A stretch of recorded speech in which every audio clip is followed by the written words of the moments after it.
Guys, happy Monday. So we're not doing any analysis of the Orioles from the weekend or moving forward. Instead, there's one really exciting thing about this week, and this is how I'm going to view it. No hate watching. It's just we get the playoffs here at the end of April, early May, because the next 6 games may as well be playoff games. There's no such thing as it's a long season. He's into it, blah blah blah, like that. That's all out the window. It was either rock bottom yesterday over the weekend in Detroit, losing a doubleheader, then just getting shut out, looking like a double A team against Scooble. It just either that's rock bottom or they're going to lose 2 out of 3 to the Yankees and 2 out of 3 to the Royals. And then that'll be rock bottom because this week is the Orioles. Not to put so much pressure on one week of baseball here, but when you look at the rebuild, you look at Elias, you look at Hyde, you look at Gunner, you look at Adley, you look at the injuries, and you take from a 30,000 feet view of the Orioles, it's like, whoa, this really happened really fast. Everything happened fast. The rebuild happened fast. The overachieving happened fast. And now it looks like the downfalls happen fast. So either this group of Orioles are going to get it together and have a great week and win at least 4 out of 6. Because you win 4 out of 6, and then you're back to, yeah, it's a long season and guys are coming back. Like that's the energy going into Minnesota after this week of the Yankees coming in here tonight, tomorrow, and Wednesday, and then there's the off day, and then the Royals come here. So because it's the Yankees, obviously the intensity ratchets it up, and then with the freaking Royals, they're the second most hated team around here because nobody in the AL East has really given us anything to get upset about besides the Yankees. We're the ones that knocked the Red Sox out of the playoffs that year. Anyway, point is, it's this week. This is the week they win 4 out of 6, and I'm convinced that they'll make the playoffs because, or at least have be there till the final game of the season, if not go on a super duper run because everything's in place for them to win 75 games this year if it's a bad week. We don't need to beat it down anymore. It just is what it is. So just decided that you got to go back to either being a fan or not watching at all because hate watching at this point, you've been doing it ever since the home opener. Like ever since we beat Boston in the home opener, it's been nothing but negativity for about 3 weeks now, and that's no fun. And it doesn't help anybody. So I'm gonna just choose to not analyze and just watch and see if we can win 4 out of 6, and then get back to analyzing the Orioles. That's that with Baltimore baseball. The football team. You know what? I don't know anything about Tyler Loop. More than you guys know. 18 for 23 last year is really not great. I don't really care about the Instagram videos. That's irrelevant. 18 for 23 is what it is, and he was the second-rated kicker. What that tells me is that Justin Tucker will be a Raven. I'm about 95% there. I think he'll serve a suspension anywhere from 2 to 12 games. Right? I don't really know. Don't really care at this point. But I would imagine that he gets suspended by the NFL, and that's how things move on. It just is what it is. The Ravens, first of all, the kid from Miami was a higher rated kicker, and the Patriots grabbed him.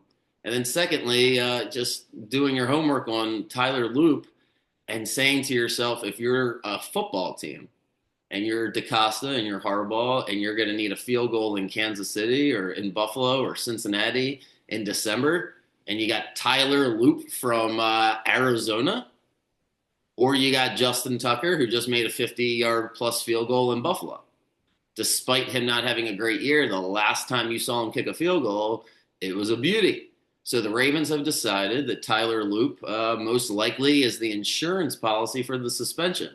But to think that draft pick, when they had 11 draft picks this year, that Tyler Loop is your plan moving forward, I just don't think so. I'll hope that that's the case. But it is very disappointing. Just my gut tells me that the Ravens want the way they've talked about Tucker. I think Harbaugh said he was, they informed him that they might draft a kicker and that he's been at the facility. They want to move on from this story, and that's how they're going to look at it as a story. There's no criminal prosecution. Let the NFL run its course. Probably get suspended for a couple of games to satisfy some people, and whatever. It's unless something different comes out, it won't satisfy me. That's a completely different story than whoever Mike Green is and whatever those two sexual assault situations are. Because what are you going to do? There's no the information on that turns into the he said she said, and some guys or some teams take him off the draft board. Others seem like almost everybody did, right? Like I mean, he was. I think Daniel Jeremiah, who's my favorite, pre-draft analyst or even post-draft. I think he does the best job.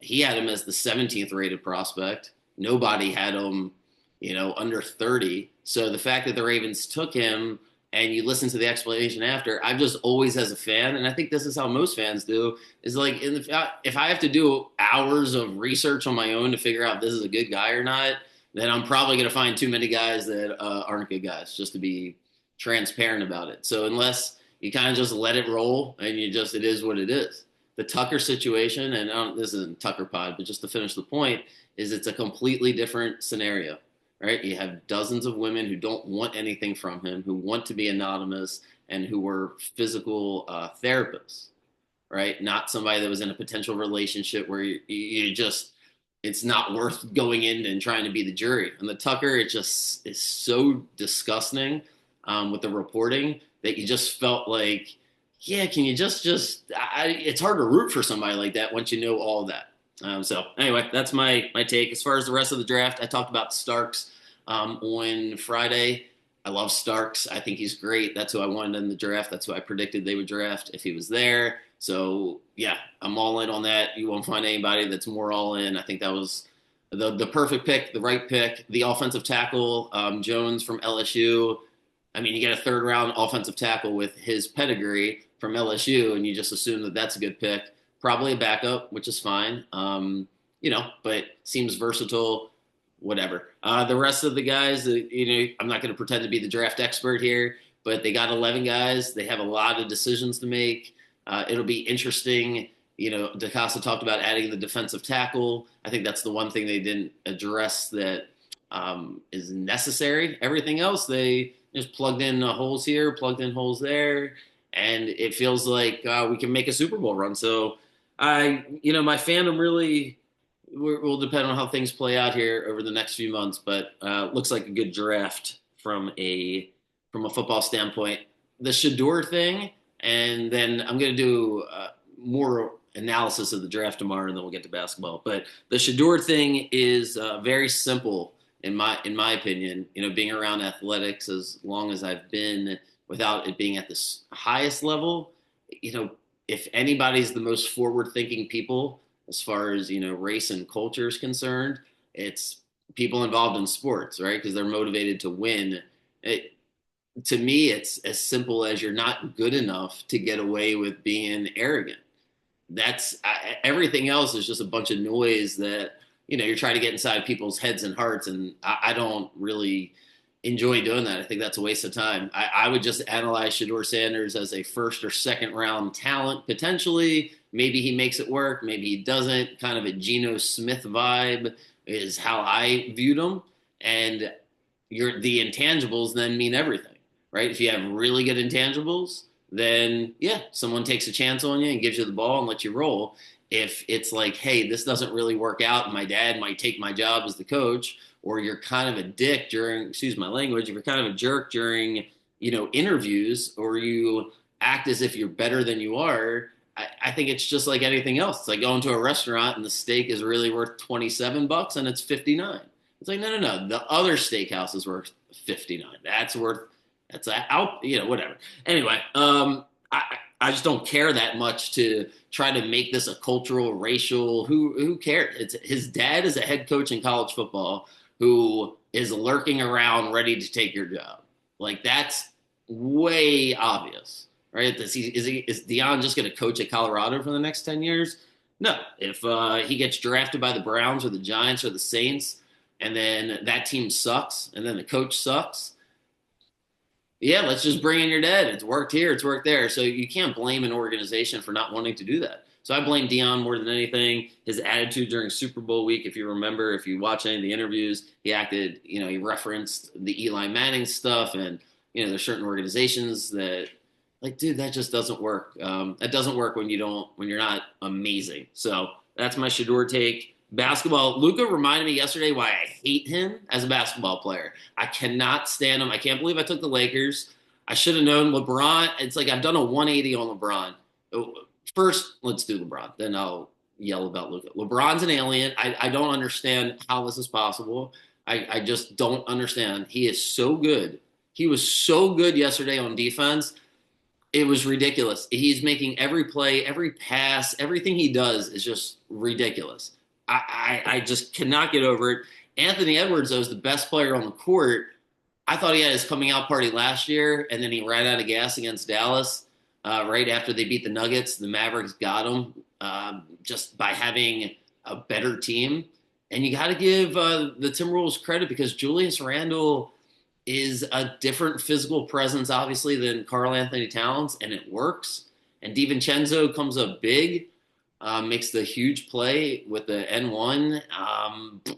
But Anthony Edwards is just, he's also hard to root for if you go to the off the court stuff. But my goodness gracious, is he just unbelievable. Unbelievable. What he did in the fourth quarter to start it, just going on a run to get him back in the game. If you didn't watch it, I would suggest watch that fourth quarter. If you don't want to go back, the whole game was unbelievable. I mean, just the playmaking, the shot making was incredible. LeBron's incredible.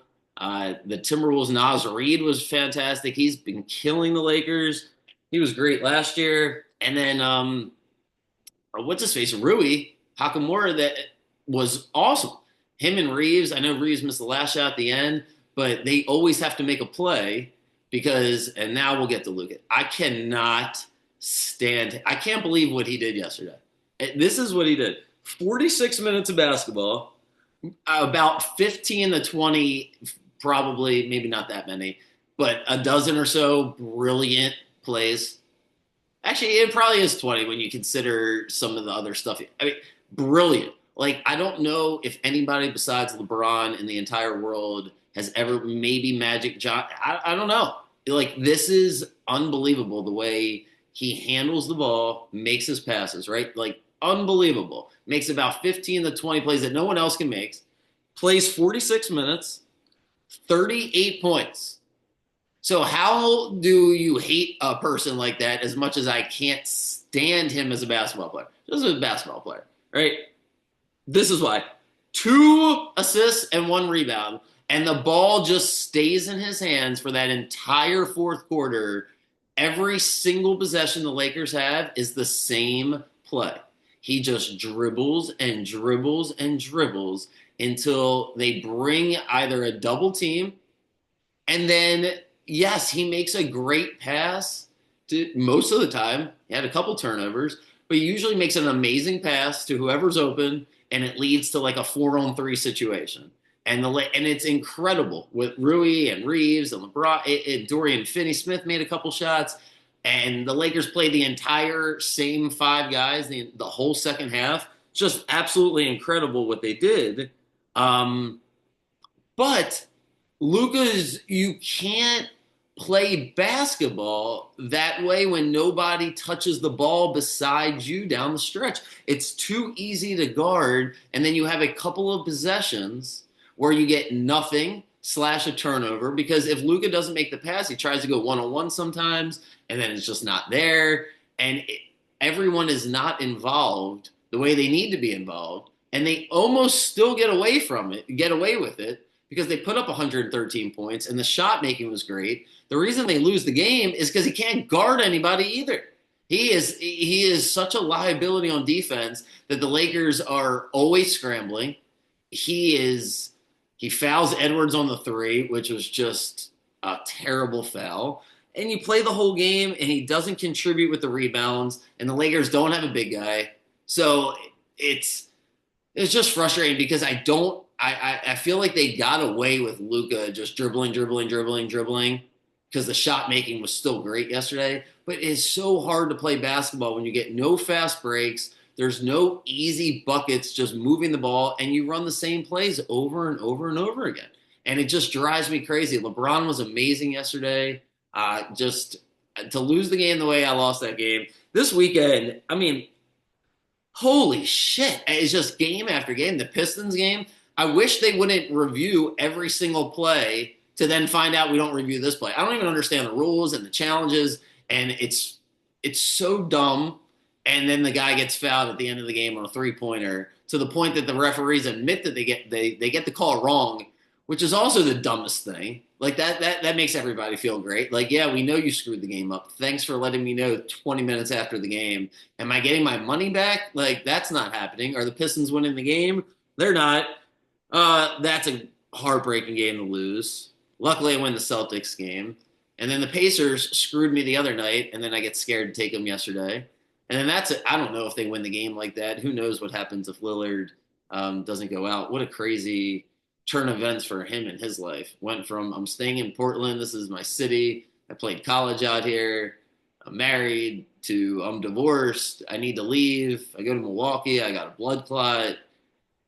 And now I'm back. Now I tear my ACL. Now Giannis definitely wants to leave because who wants to live in Milwaukee to begin with? Now their team sucks. Crazy turn of events for Damian Lillard. So I don't feel good about that for him at all.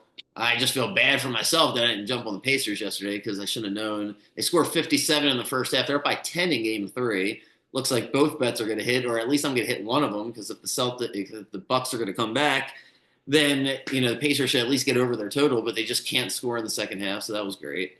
And then the Rockets play perfect basketball for three quarters, and then just get bullied in the fourth quarter. Betting against Steph is that's been a lot of fun. So not been a pleasant weekend on the basketball front, to say the least. Yeah, so it's probably why I opened with let's just enjoy watching the Orioles, even though they're 10-17 and the world's falling apart. Oh boy. All right. Pod tomorrow, break down the draft, talk about some other teams, talk about, some projections moving forward and all that jazz. Rockets Warriors tonight. Rockets better win this game. They're down 3-1. I don't know if Butler's going to play. Probably plays if I had to guess. The spread's 4. That was the other thing. The Heat jumped out the other day. That was the one game that got the blowout. Or the Heat looked great to start the game, and then they just died. I feel like the Cavs will blow them out. It's 8.5. Those are the two games tonight. Yeah, and I think that's about it. That's about it. Let me not complain anymore about losing games at the buzzer. I got to get the games right. So the week started off good. I was rolling there for a minute, but yeah. Clippers series I'm doing pretty good with because I had a feeling the Nuggets might play them tight. That was wild if you didn't see that put back. Nugget total, and so a lot of great action. Yeah.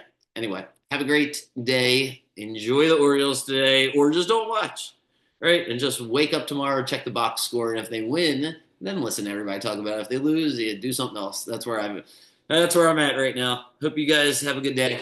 Take care. See you. I'll be here tomorrow. See ya.